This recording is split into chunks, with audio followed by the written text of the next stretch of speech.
Happy First Chapter Friday. The title of our book this week is The Birchbark House by Louise Erdrich. It's a 6.1 and it's worth 7 points. This book is about an Ojibwa Native American girl named Omakayas and kind of just her life and her family. This was one of my favorite books when I was a kid.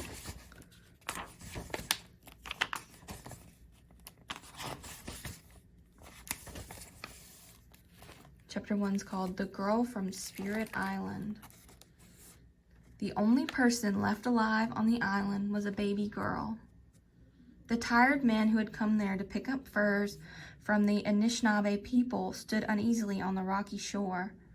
The voyagers watched from a distance as the baby crawled in a circle, whimpering and pitiful.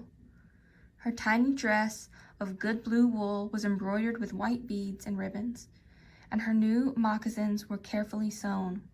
It was clear she had been loved. It was also clear that the family who had loved her was gone. All of the fires in the village were cold. The dead lay sadly in blankets, curled as though sleeping. Smallpox had killed them all. The voyagers trembled at the thought that the disease might already have chosen one of them. Surely, they muttered, the baby had the sickness too. She's sick. She looks tired, said one man when she lay down against one of the blanketed figures. Let her sleep. Birds were singing, dozens of tiny white-throated sparrows. The trilling, rippling sweetness of their songs contrasted strangely with the silent horror below. First one, then the other of the men turned away. They got back into their canoes. As they paddled toward the next island, all were silent, thoughtful. Some wore hard expressions. One man had tears in his eyes. His name was Hat. He thought of his wife and decided he would tell her about the baby. If there was anyone in the world who'd go and rescue that little girl, it was his wife. He shivered a little as he thought of her. He couldn't help it. Tallow, she was called, and sometimes she scared him with her temper. Other times, he was amazed at her courage. He grimaced in shame. Unlike him, his wife was afraid of nothing. Part 1. Neben, or Summer. Chapter 1, The Birchbark House. She was named Omakayas, or Little Frog, because her first step was a hop. She grew into a nimble young girl of 7 winters, a thoughtful girl with shining brown eyes and a wide grin, only missing her 2 top front teeth. She touched her upper lip. She still wasn't used to those teeth gone, and was impatient for new grown-up teeth to complete her smile. Just like her namesake, Omakayas now stared long at the silky patch of bog before she gathered herself and jumped. 1 hummock. Safety. Omakayas sprang wide again. This time she landed on the very tip-top of a pointed old stump. She balanced there, looking all around. The lagoon water sparkled. The lagoon water moved in sparkling crescents. Thick swales of swamp grass rippled. Mud turtles napped in the sun. The world was so calm that Omakayas could hear herself blink. Only the sweet call of a solitary white-throated sparrow pierced the cool of the woods beyond. All of a sudden, Grandma yelled, "I found it!" Startled, Omakayas slipped and spun her arms in wheels. She teetered, but somehow kept her balance. 2 big skipping hops, another leap, and she was on dry land. She stepped over spongy leaves and moss, into the woods where the sparrows sang nesting songs in delicate relays. "Where are you?" Nokomis yelled again. "I found the tree." "I'm coming," Omakayas called back to her grandmother. It was spring. Time to cut the birch bark. All winter long, Omakayas' family lived in a cabin of sweet-scented cedar at the edge of the village of La Pointe, on an island in Lake Superior that her people called Monengwanakanning, Island of the Golden-Breasted Woodpecker. As soon as the earth warmed, the Birchbark House, always took shape under Nokomis's swift hands. Now the dappled light of the tiny new leaves moved on Grandma's beautiful, softly lined face. In one hand she waved her sharp knife, taken from the beaded pouch at her hip. In the other hand she held tobacco. Nokomis was ready to make an offering to the spirits, or Manitous. They loved tobacco. Omakayas banged the tree her grandmother had found. Yes, here it is, this one. Omakayas was skinny, wiry, and tough for 7 winters. She slammed the trunk of the birch with a big, rotten stick. Splinters of soft wood flew. "Booney," Nokomis scolded. "Leave it alone." She walked up to the tree and put her leather paw-like hand on the smooth bark, feeling for flaws. Yes, she decided, her eyes sparkling at her granddaughter. A good one. Is it ready? "Giget," said Nokomis, surely. Nokomis's tobacco pouch was decorated with blue and white beads in the shape of a pipe. She had owned this tobacco bag ever since Omakayas could remember. When she talked to the Manitous, Nokomis dipped out a pinch of tobacco. "Old sister," she said to the birchbark tree, "we need your skin for shelter."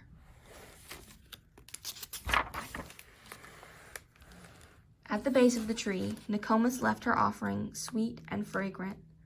Then she peered closely, deciding just where to make the first cut. Suddenly, she pressed her razor-sharp knife into the bark.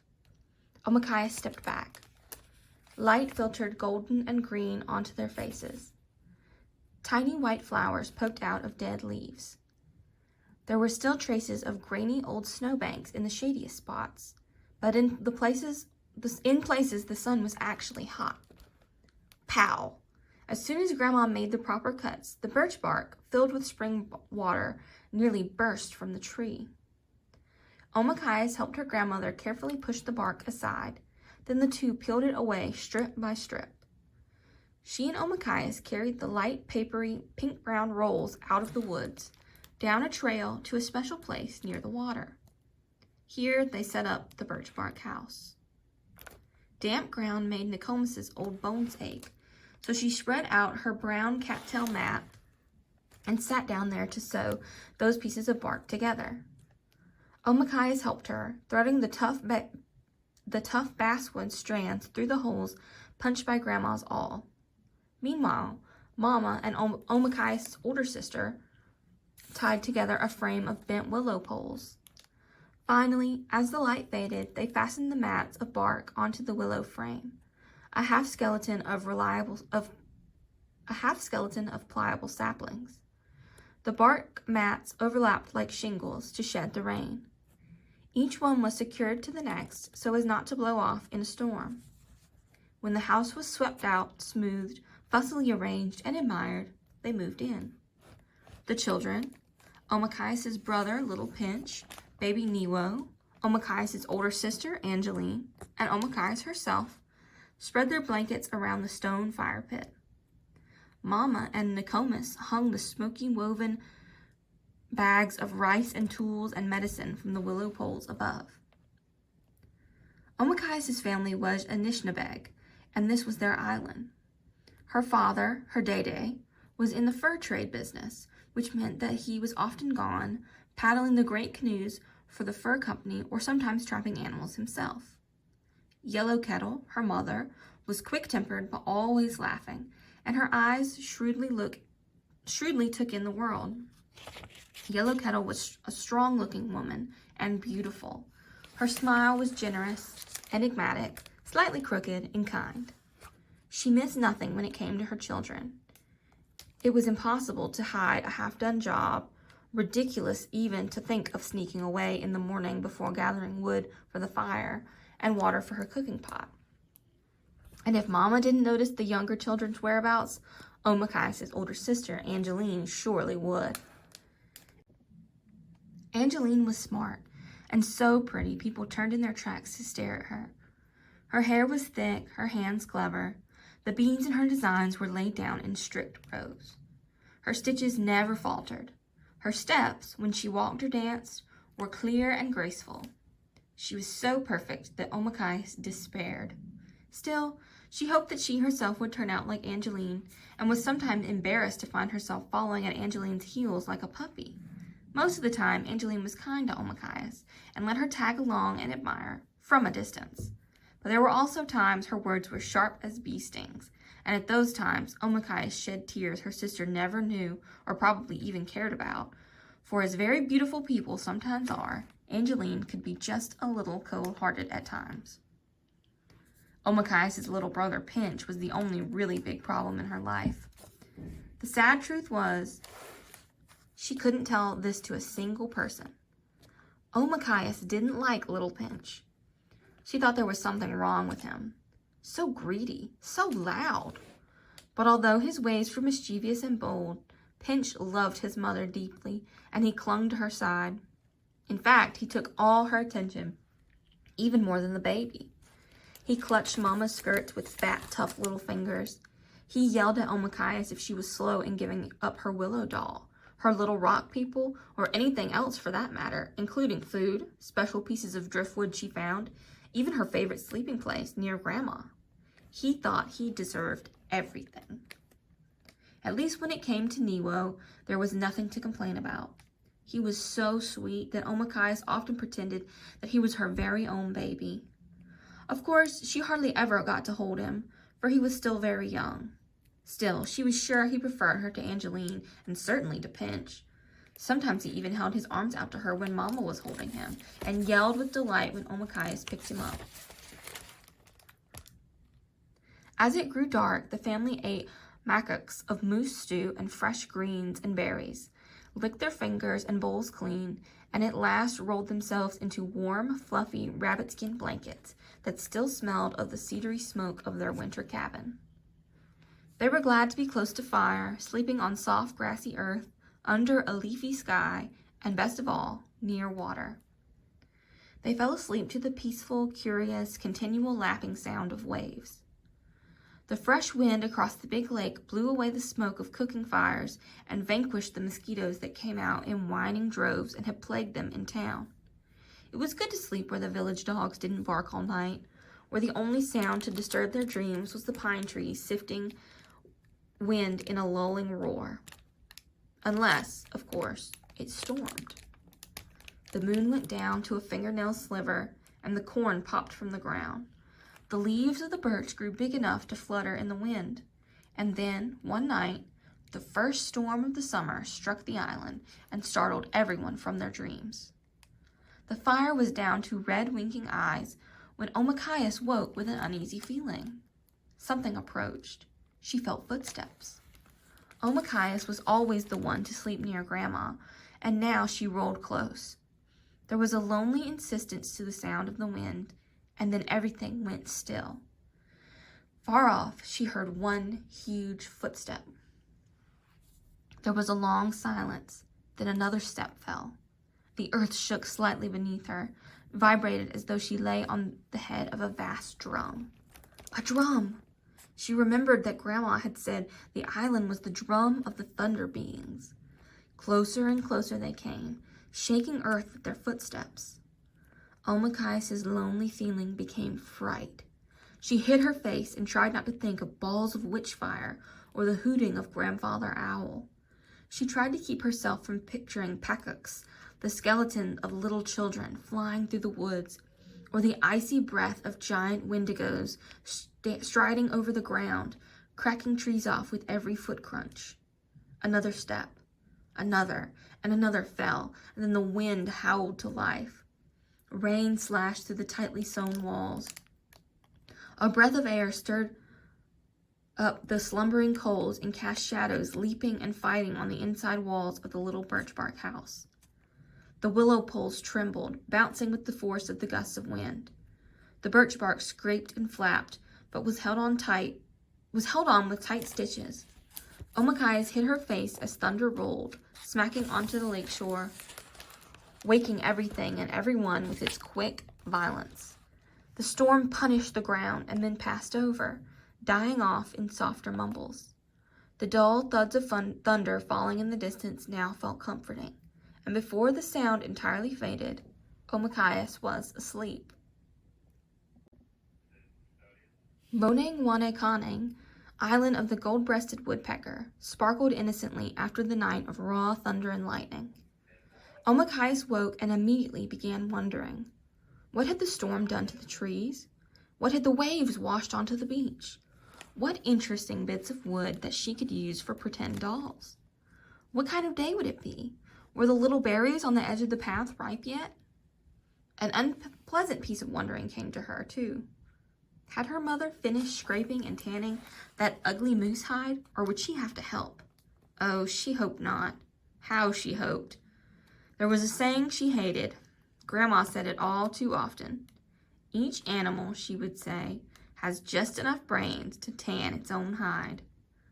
Mama tanned the moose hide with the very brains of the moose, and Omakayas hated the oozy feel of them on her hands, not to mention the boring, endless scraping and rubbing that went into making a hide soft enough for moccasins.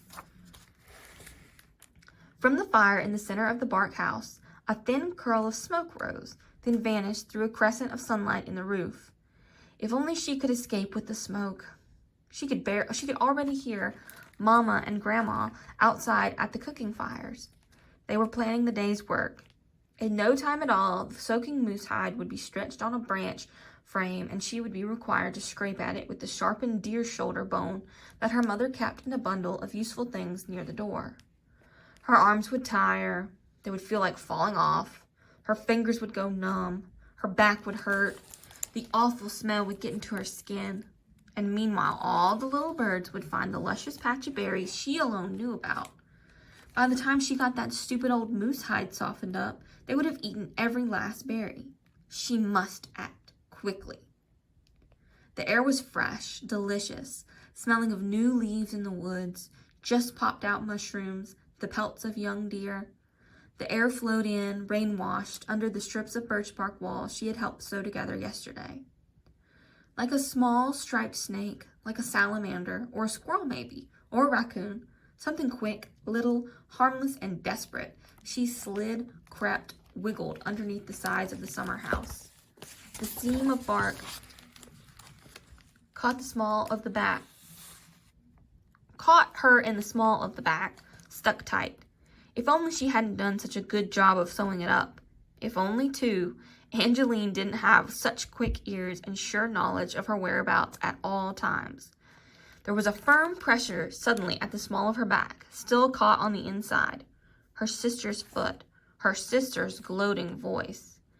Neshame, baby sister, little frog, don't go jumping off. Then there was her mother rounding the back of the house, one side of her hair still flowing down, unbraided. She glanced in surprise at Omakayas, trapped, and then unable to hide her amusement, a big grin spread over Mama's face. Her admired big sister, her beloved mother, laughing. There was Omakayas, laughter from the front and laughter from behind, and suddenly all of last night's thunder in her heart. Omakayas sat near the cooking fire and slowly, with deep inner fury, ate a bowl of cold stew. She dragged out time, waiting for her hateful job to start. Mama was wrestling that hide out of the stream now, where it had been soaking for days and nights, gathering up its scummy, woolly slime. Mama had already set up the dreaded frame of branches, and there were strings of hide nearby that she would use to tie the skin up tight so that it could be worked. Omakayas knew how important it was to tan the skin, how her mother would cut up the soft smoked hide and sew on the winter's moccasins all summer. She pictured her mother finishing them with lovely soft toe puckers so the girls' feet could twitch and dance. She could imagine Yellow Kettle beating them, lining them inside with the silkiest rabbit's fur and pieces of old wool blanket. Yes, it was an important task, but Omakayas still didn't want it. She finished her stew, cleaned the bowl out with sand at the shore of the lake, and waited with a sigh for her mother to ask her to fetch the deer bone scraper. Her mother said something else, though. I need my scissors. Omakayas sat up, suddenly full of energy. Omakayas' mother was well known for owning a pair of scissors, and other women were always borrowing them. Omakayas' first job, ever since she could walk, was to fetch her mother's scissors, kept safe from her small fingers in a beaded woolen case, and bring them home. She had never failed, for it was a job she liked not only because she sometimes was given a handful of mannamin, rice, or a little chunk of maple sugar by the borrowing lady, but because there were things to see on the way there and back. Right now, her sister, Angeline, was digging at the ground near spruce trees and cutting lengths of the roots used to secure the house better and to finish baskets. She was cheerful, humming at her work, glad to have gotten the better of Omakayas. She'd show Angeline, let her work until her hands fell off. Omakayas had a fun job to do. "Go fetch me the scissors from old Tallow," said Omakayas' mother. Without a moment's hesitation, before Mama changed her mind and remembered about the help she needed with the stinky hide, Omakayas ran off. And that was chapter 1 of the Birchbark House.